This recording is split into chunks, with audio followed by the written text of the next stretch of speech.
A new report indicates the world experienced about 26 more days of extreme heat over the last year.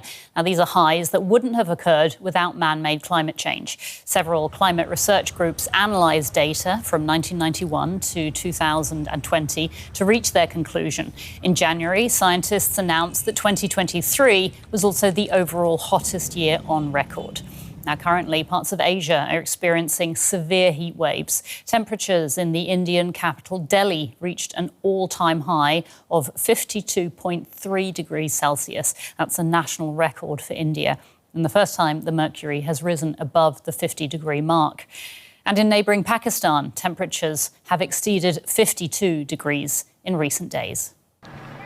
The air in Hanal Khatun's hut is stifling. She lives in what is one of the hottest places on the planet right now. Temperatures here in the southern Sindh province have soared above 52 degrees.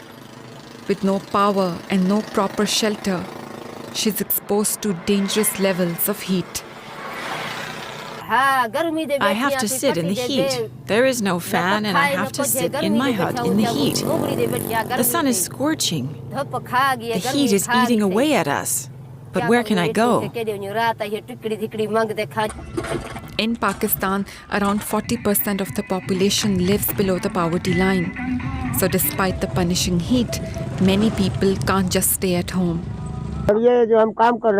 We have to work in this hot weather. We don't have a choice. We have to work and feed our children, whether it's hot or cold. Pakistan's soaring temperatures come after the country's wettest April since 1961. Experts attribute these extreme weather events to human-made climate change. The 2022 floods in Pakistan saw one-third of the country submerged underwater, and they caused millions in economic losses. Investment in adaptation mechanisms could help Pakistan deal with the effects of climate change much better. The government of Pakistan, they are trying their best to ensure that predictability is key, where they can prevent massive loss of life from the early warning systems, and they asked us to support them. But again, if you see the impact of the climate crisis on communities, it's very clear that something ought to be done. Scientists say adaptation has its limits, but Pakistan is responsible for less than 1% of greenhouse gas emissions. And unless global greenhouse gas emissions are not reduced, people in countries like Pakistan will continue to bear the greatest burden. We can get more on this story from DW's Beenish. Javed, good to see you, Beenish. So tell us more about how this heat wave is impacting Pakistan and its people. Anya, let's start with children. Education of children is impacted. Millions of children are not going to school because of severe heat, because there is a fear that they can get dehydration, they can get illnesses. Then let's talk about there are hundreds of patients of heat strokes in the affected regions, and hospitals have to deal with that. And Anya, even if you're not outside, if you're not directly exposed to sun, if you're a housewife in Pakistan and you're cooking food for your family, you're doing it in an incredibly hot environment, and therefore your health also gets affected. So we do these. So, I mean, millions and millions of people are being affected. And when we talk about the economic impacts, Pakistan is going through an economic crisis. And if people are already struggling, they can't afford to not go to home. And small businesses, because of power outages, because the demand of power has increased and the country is experiencing power outages, so small businesses gets impacted. Agriculture, that contributes around 25% to Pakistan's GDP, that is being impacted. The heat is destroying crops of wheat, fruits and vegetables. So really every part of life is being negatively impacted by these very difficult climatic, the environment. Pakistan, of course, isn't the only country, is it, in the region to be experiencing a heat wave like this? No, neighbouring India is also under scorching temperatures. Parts of central India, northern India, millions there are under a severe heat wave. And this is causing all sorts of problems. In some parts of India, there's almost like a public health crisis. There are parts of capital Delhi where there is severe water shortage. There is no running water at homes. People have to wait in hours to get water from the tanks. Anya, it's not only heat waves. There are some Indian states, and Bangladesh has been hit by a cyclone that has killed several people. Bangladesh has called it one of its longest cyclones. And just recently, Afghanistan was hit by devastating floods that killed hundreds of people. So the entire region is under or facing severe weather events. And of course, scientists say that this extreme weather will continue to get worse because of climate change. So is the region prepared? So to prepare, these countries have to invest in adaptation mechanisms. For example, to have climate-resilient infrastructure, to have warning systems in place to timely alert people of an approaching disaster.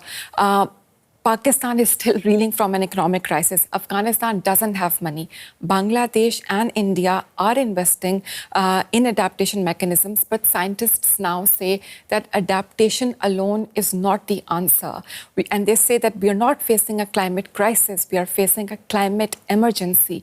And unless the industrialized world stops or drastically reduces the global greenhouse gas emissions, these kind of severe weather events will not be stopped. So the key is that the world has to take climate emergency seriously and drastically reduce greenhouse gas emissions.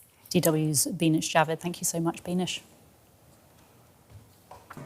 Maha Husain is from the Research Society of International Law, that is a think tank in Pakistan. Welcome, Maha. You are in Karachi. Can you tell us how this heat wave feels? Describe the heat for us. So it's a mixture of high temperatures and really intense humidity. So while the temperature might tell you that it feels close to a certain temperature, in fact, when you step outside, it's sometimes hard to breathe. I've heard people describe it as being placed in a frying pan. That really brings it alive for us. How can people be helped to cope with heat waves like this? I mean, on a practical level, what kind of help do people need? So exactly how you heard in the insert, people don't have the option to stay at home and stay out of the sweltering heat. So what the government needs to do is make sure that their emergency response services are as effective and efficient as possible. And the government has had a plan for heat waves in different cities. And now it's just looking at making sure that that's implemented on a local level. So making sure that your emergency service providers are in communication with the electricity providers and with your charitable social organizations to make sure that where people need help, they're able to get it, and that there's access to these heat wave cooling centers. So just somewhere to sit where there's shade, where there might be air conditioning, where there's access to cold drinking water, IV fluids, just a kind of respite from the heat outside. Mm-hmm. Pakistan is responsible for only a fraction of global emissions, but it is really bearing the brunt of the changing climate. What support is the Pakistani government getting to manage the effects of climate change?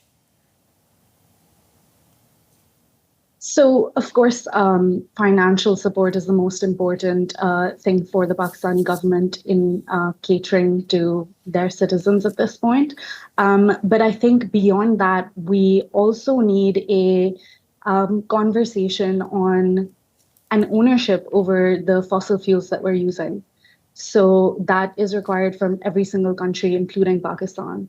We need to be very clear that every cent that we spend on fossil fuels is contributing to emissions, which result in temperature increases, which for people in this part of the world is a death sentence. So every investment that we make, we need to be mindful of the impact that is having and make that connection. Maha Husain, international law researcher, thank you so much for your time and for your insights there. Thank you for having me.